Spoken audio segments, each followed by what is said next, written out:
Hello അസ്സാം വലൈക്കും. അപ്പോൾ ഇന്ന് തയ്യാറാക്കിയിട്ടുള്ളതൊരു ഡ്രിങ്കാണ്. ഈ ചൂടിനും നോമ്പിനൊക്കെ നമുക്ക് കുടിക്കാൻ പറ്റുന്ന ഒരു അടിപൊളി ഡ്രിങ്കാണ്. ഇതിനായിട്ട് ആദ്യം കുറച്ച് ചവ്വരി എടുത്തിട്ട് ഒരു പാത്രത്തിലേക്ക് ഇട്ട് കൊടുത്തിട്ടുണ്ട്. കുറച്ച് വെള്ളം ഒഴിച്ചിട്ട് ഇതൊന്ന് വേവിച്ചെടുക്കണം.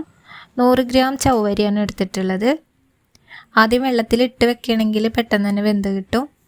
ചവ്വരി അടി പിടിക്കാതിരിക്കാനായിട്ട് ഇടയ്ക്കൊന്ന് ഇളക്കി കൊടുക്കണം.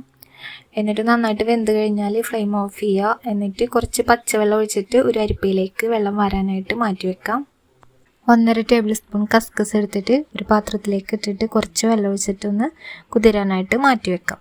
അപ്പോൾ കസ്കസ് പെട്ടെന്ന് തന്നെ കുതിർന്ന് വന്നിട്ടുണ്ട്. അതുപോലെ ചവ്വരി ഇവിടെ വെള്ളം വാർന്നിട്ട് നന്നായി ചൂടാറിയിട്ടുണ്ട്. ഇനി ഒരു മാങ്ങ എടുത്തിട്ടുണ്ട്. ഒരു വലിയ മാങ്ങ എടുത്തിട്ട് തൊലിയെല്ലാം കളഞ്ഞതിന് ശേഷം ചെറുതായി കട്ട് ചെയ്തിട്ട് ഒരു മിക്സിയുടെ ജാറിലേക്ക് ഇട്ട് കൊടുക്കാം. ഇതിലേക്ക് മധുരത്തിന് ആവശ്യമായിട്ടുള്ള പഞ്ചസാര 5 ടേബിൾ സ്പൂൺ ഇട്ട് കൊടുക്കുന്നുണ്ട്. മധുരം കൂടുതലുണ്ടെങ്കിലാണ് ഇത് കുടിക്കാനായിട്ട് നല്ല ടേസ്റ്റ് ഉണ്ടാവുക. 2 ഡ്രോപ്സ് വാനില എസൻസും കൂടെ ഒഴിച്ചു കൊടുത്തിട്ട് ഇത് നന്നായിട്ടൊന്ന് അടിച്ചെടുക്കാം. ഇതിപ്പോൾ നന്നായിട്ട് അടിച്ചെടുത്തിട്ടുണ്ട്. ഇനി ഒരു പാത്രത്തിലേക്ക് ഒഴിച്ചു കൊടുക്കാം. ഇനി മാറ്റി വെച്ചിട്ടുണ്ടായിരുന്ന ചവ്വരി ഇതിലേക്ക് ഇട്ട് കൊടുക്കാം. അപ്പോൾ ചവ്വരി ഇട്ടതിന് ശേഷം നന്നായിട്ടൊന്ന് ഇളക്കി കൊടുക്കണം. ഇനി ഇതിലേക്ക് ഫ്രൂട്ട്സ് ചേർത്ത് കൊടുക്കാം. ഞാനിവിടെ പൈനാപ്പിൾ മാത്രമാണ് ഇട്ട് കൊടുക്കുന്നത്. ചെറിയ പീസായിട്ടൊന്ന് കട്ട് ചെയ്തിട്ട് ഇട്ട് കൊടുക്കുന്നുണ്ട്. പൈനാപ്പിൾ ഇട്ട് കൊടുത്താൽ പെട്ടെന്ന് തന്നെ അത് കുടിക്കേണ്ടി വരും, അല്ലെങ്കിൽ കയ്പ്പ് വരും. അപ്പോൾ ഇതിലേക്ക് ആപ്പിളൊക്കെ ആണെങ്കിൽ നല്ല ടേസ്റ്റാണ് കുടിക്കാനായിട്ട്.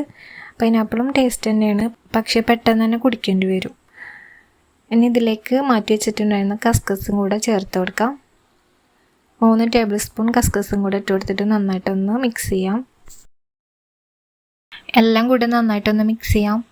ചവ്വരിയും കസ്കസും എല്ലാം നന്നായിട്ടൊന്ന് ഇളക്കി കിട്ടാനായിട്ട് നന്നായിട്ട് ഒന്ന് മിക്സ് ചെയ്യാം. എന്നിട്ട് ഗ്ലാസ്സിലേക്ക് സെർവ് ചെയ്യാം. അപ്പോൾ അടിപൊളി ടേസ്റ്റാണ് ഇത് കുടിക്കാനായിട്ട്. നല്ല തണുപ്പിച്ച് കുടിക്കുമ്പോൾ സൂപ്പറായിട്ട് കുടിക്കാനായിട്ട് കഴിയും.